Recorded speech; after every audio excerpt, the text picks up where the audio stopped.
Mi nombre es Raúl, y por cuestiones de seguridad no voy a compartir detalles sobre la ubicación del lugar donde estos horrores comenzaron. De la misma forma en que muchos de los nombres de los involucrados serán cambiados o no mencionados para evitar represalias gubernamentales o de grupos delictivos. Solo diré que es un pequeño pueblo en México llamado Santa Rosa.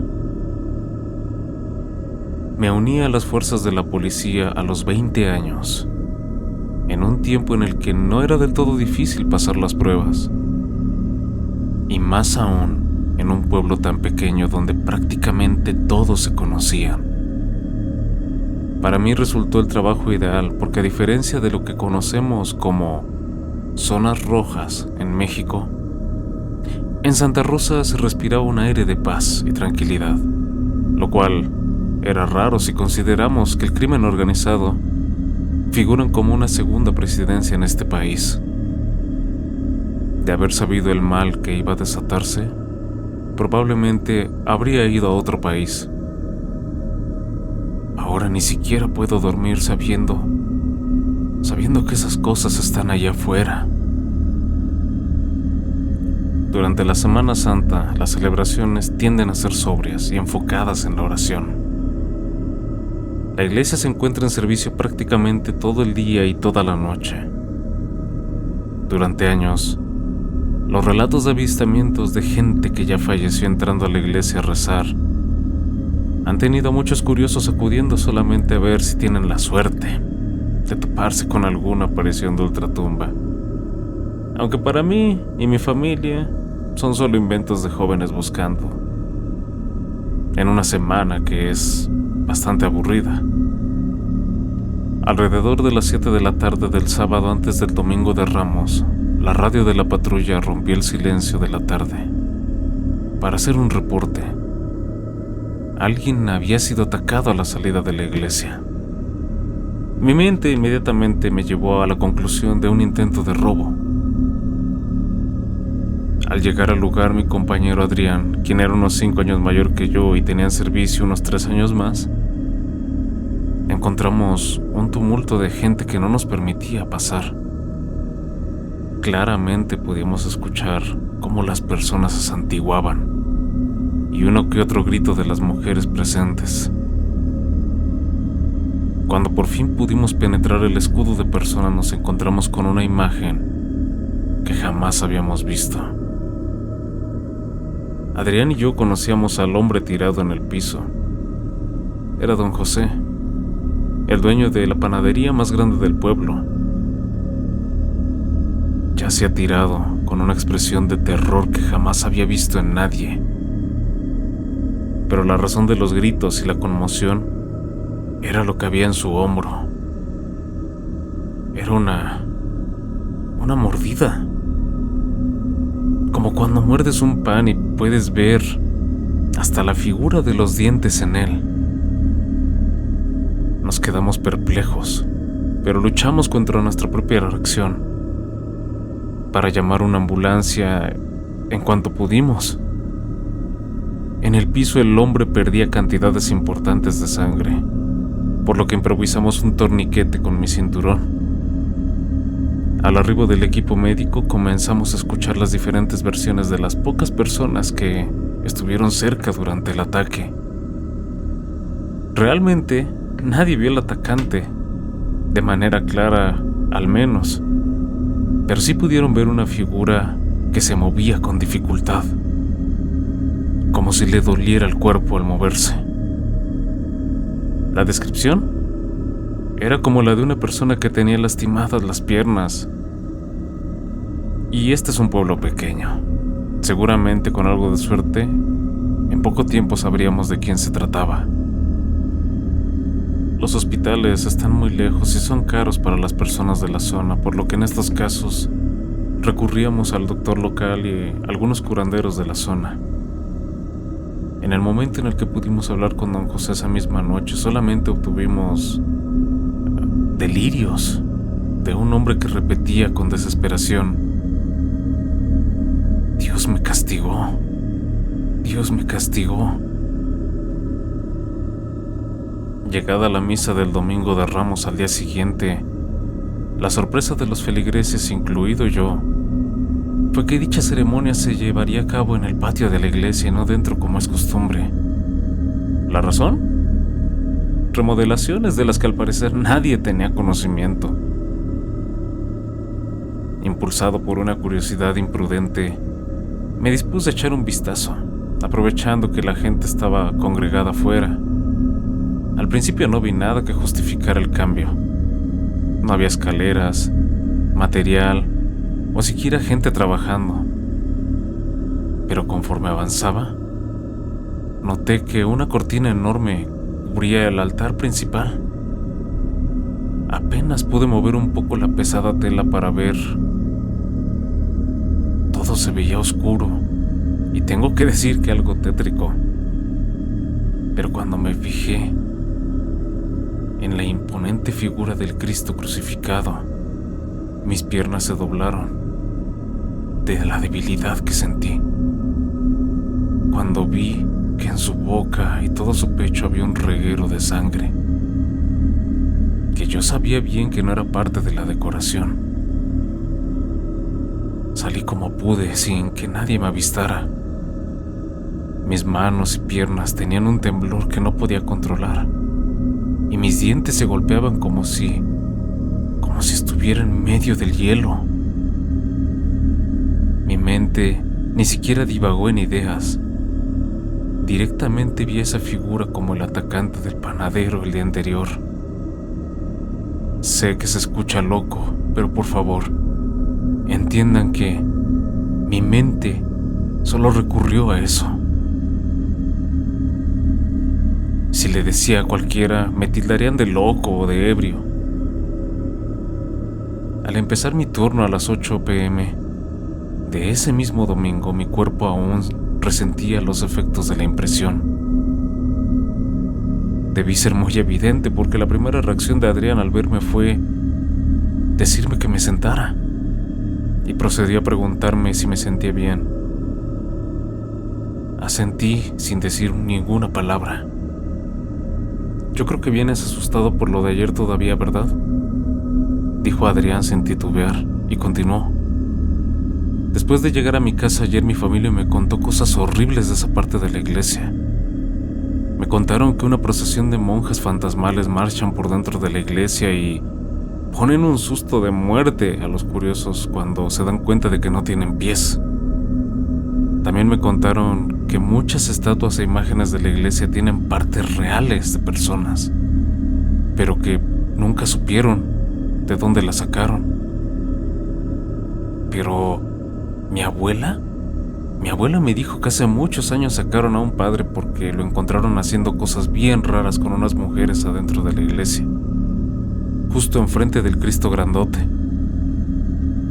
Cuando Adrián dijo eso, instintivamente mis manos empezaron a temblar con desesperación y mis ojos se abrieron de horror. Pero antes de que mi compañero pudiera decirme algo, un grito interrumpió la hasta ahora tranquila noche. Esta vez en la parte de atrás de la iglesia. Corrimos como pudimos, pero esta vez no solo había una víctima. A lo lejos pudimos ver la espectral forma de algo. Algo que mi mente se rehusaba a creer. Algo que estaba más allá de mi comprensión del mundo. Algo que evidentemente no podía ser. Una figura de poco más de 2 metros, con movimientos quebrados y una corona de espinas se levantó, dejando salir un desgarrador grito gutural que dejó inconsciente a mi compañero. Yo caí al piso como si me hubieran golpeado, pero estaba consciente. La fuerza de mis piernas me abandonó y solo pude apuntar con mi pequeña lámpara, que no iluminaba mucho, hacia ese monstruo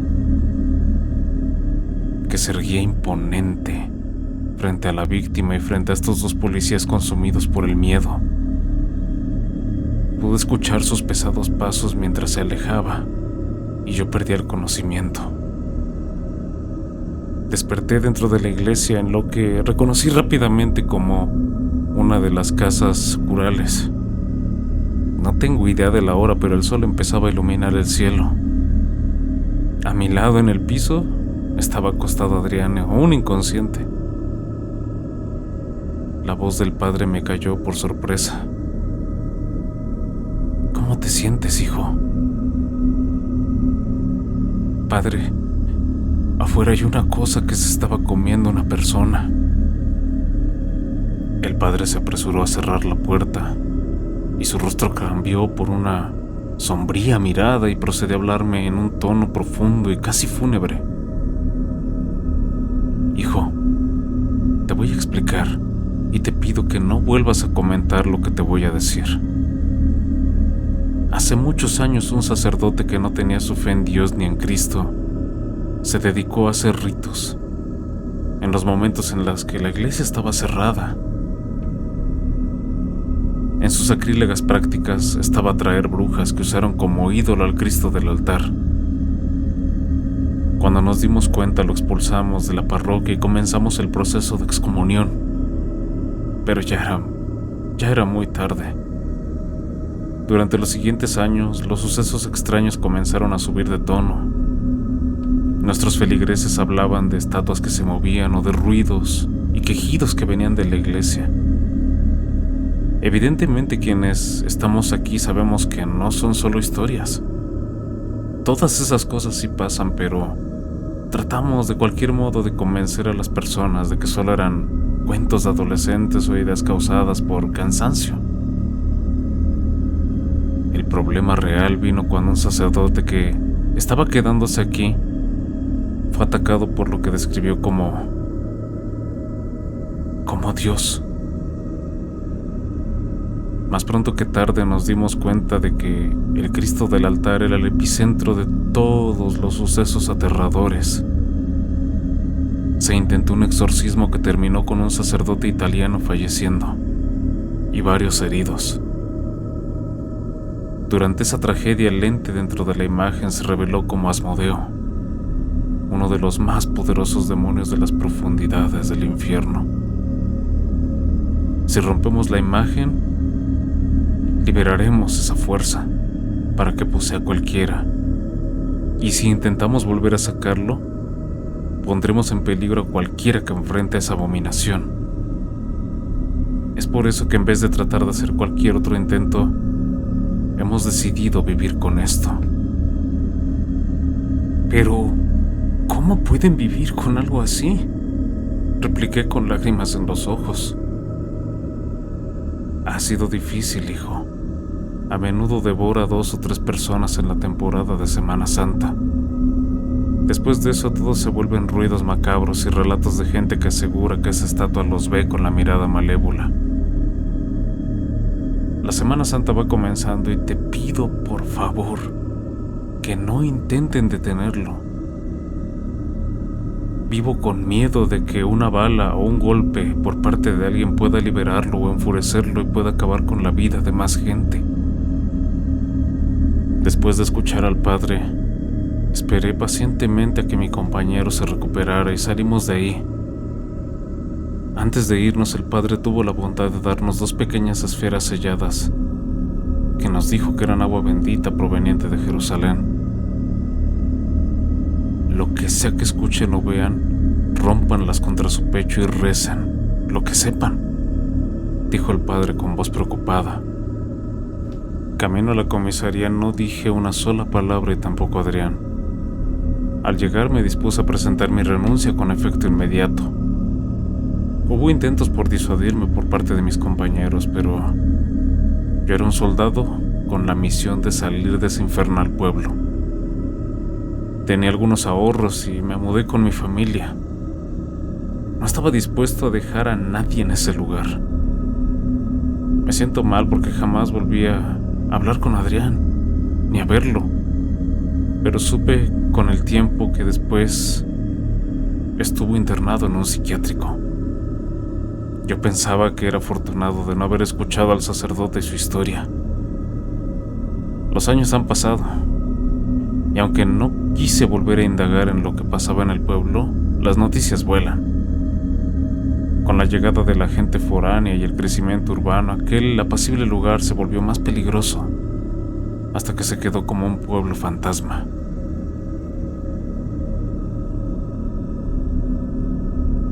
En toda la zona permanecen apenas unas 5 familias. Un día en un periódico vi un encabezado que hablaba de mi viejo pueblo y supongo que la curiosidad me hizo ojearlo. Decía algo así: los restos de los pobladores que lograron ser rescatados tenían marcas de que la fauna silvestre ya había comenzado a devorarlos. Volví a temblar como en aquella noche. Yo sabía lo que había pasado. Sabía que Santa Rosa no había quedado desierta por criminales. En el fondo sabía que esa cosa se había salido de control y que esto era un intento por encubrir la verdad. Escribo esto porque no puedo seguir viviendo con el peso de saber lo que sé. No puedo dormir. Cada intento de hacer una vida con alguien se ve interrumpido porque este trauma no me deja en paz. Vivo con miedo y sé que allá afuera hay algo que se disfrazó del Hijo de Dios para cazar como si fuera un animal que consume almas. Dios me perdone por no haber hecho más.